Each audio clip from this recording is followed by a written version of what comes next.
Hey everyone, welcome back to the channel.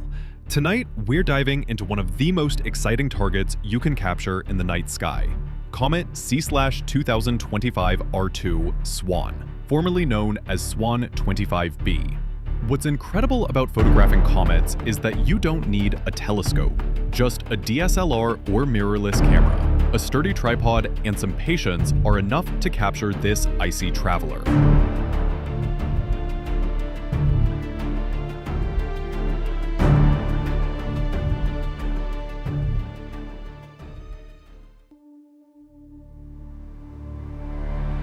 In this video, I'll walk you through everything: how to plan your session, the exact camera settings you'll need, common pitfalls to avoid, and then how to process your comet images so that the faint tail and glowing coma really shine.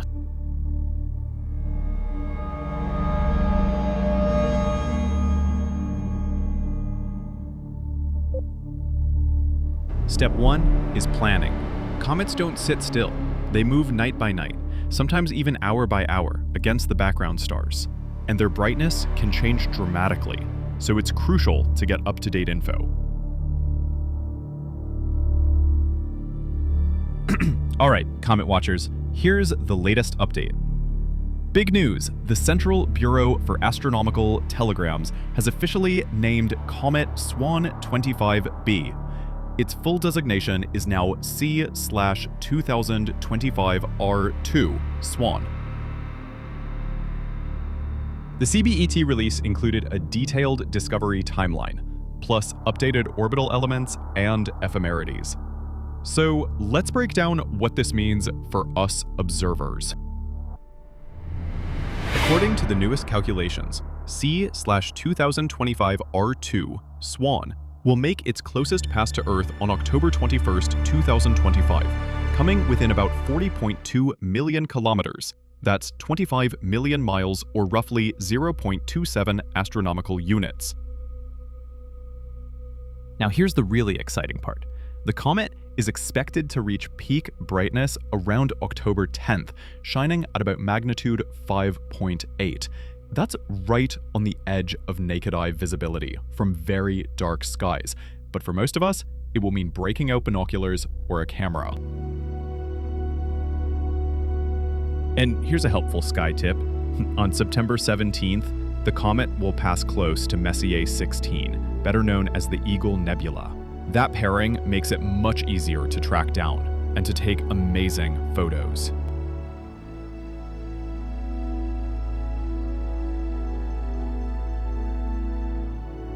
But keep in mind, with a predicted magnitude near 6 and the current solar elongation, you'll need binoculars with at least a 50 or 60 millimeter aperture.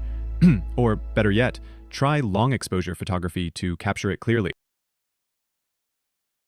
So mark your calendars. October 10th for peak brightness and October 21st for closest approach. This is a short window, so don't miss it.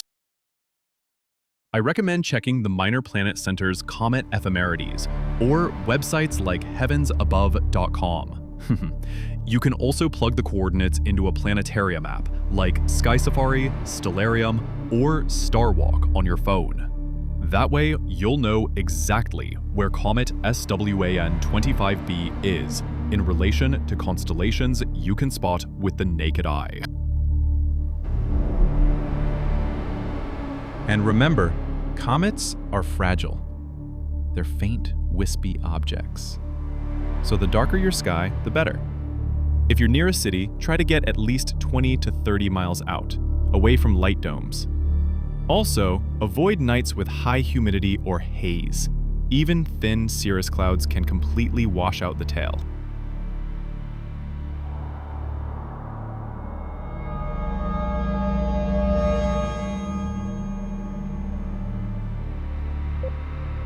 You don't need an observatory full of equipment.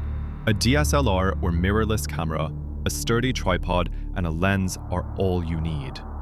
Let's talk about lens choices. A 35mm or 85mm lens is great for wide-angle shots, especially if you want to include landscape features, trees, mountains, or a foreground silhouette.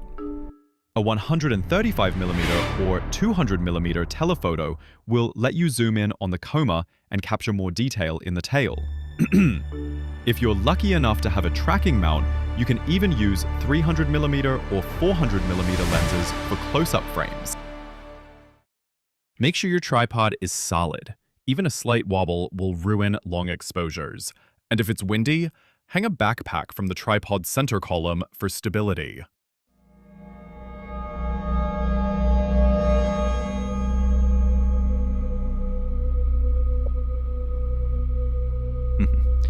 Now for the fun part, camera settings.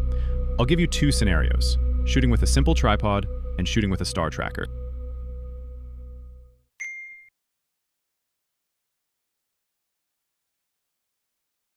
Exposure time, 5 to 10 seconds, max, depending on focal length. Use the 500 rule. Divide 500 by your lens focal length, full frame equivalent. For example, 500 divided by 85mm is approximately 6 seconds. ISO. Start at 1600 or 3200. Higher ISO means brighter shots, but also more noise. Aperture. As wide as your lens allows. f1.8, f2.8, or f4. The wider, the better for catching faint comet light. Drive mode. Continuous shooting. Fire off 30 to 60 shots in quick succession. With a tracker. Exposure time. You can stretch to 20, 30, even 60 seconds if polar alignment is good. ISO. Drop down to 800 to 1600 for cleaner data. Aperture. Again, wide open or one stop down for sharpness. And here's a big one. Focus. Don't trust your lens's infinity mark. It's almost never accurate. Switch to live view, zoom in 10 times on a bright star, and carefully adjust until it's a sharp pinpoint. Tape down the focus ring so it doesn't drift.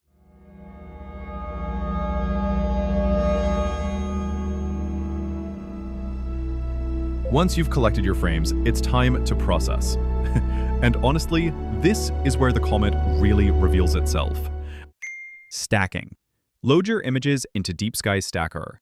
It has a special Comet mode that lets you align on either the stars or the comet. Try both. Comet alignment will show the tail's detail, while star alignment gives you sharp stars. Contrast and clarity. Bring the stacked image into Photoshop or Lightroom. Nudge up contrast, clarity, and texture carefully. For images with landscape foregrounds, use the shadows and highlight sliders to balance things out. Don't crank it all at once. Subtle adjustments add up to a natural look.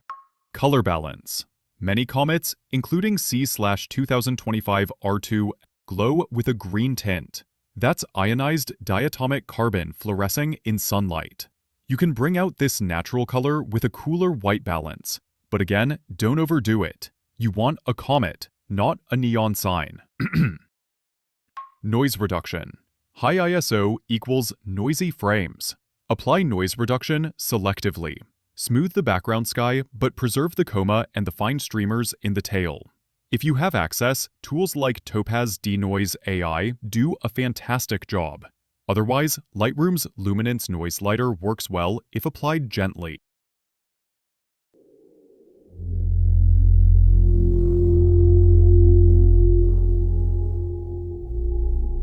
Here's the thing.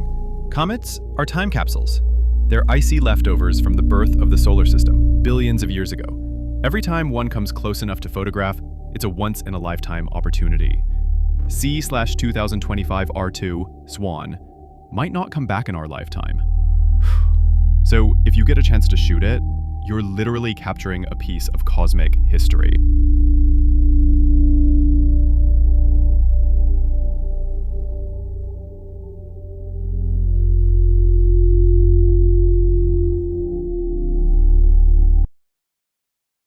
So there you have it, how to photograph Comet C/2025 R2 SWAN with just a DSLR. Plan your session, set your camera carefully, shoot in bursts, and then stack and process your images to reveal the magic hidden in those faint photons. If you found this guide helpful, give it a like and subscribe for more astrophotography tutorials. And I'd love to see your results. Drop a link or share your comet shots in the comments below. Until next time, clear skies and happy shooting. Beyond the edge of what we know, signals traveling through the void, questions that will never hold. I found you staring at the stars last night, your face lit up by distant suns. You asked me why we're here alone, floating on the spinning world.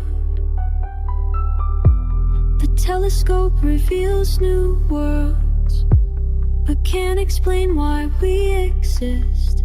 Each planet holds its own mystery.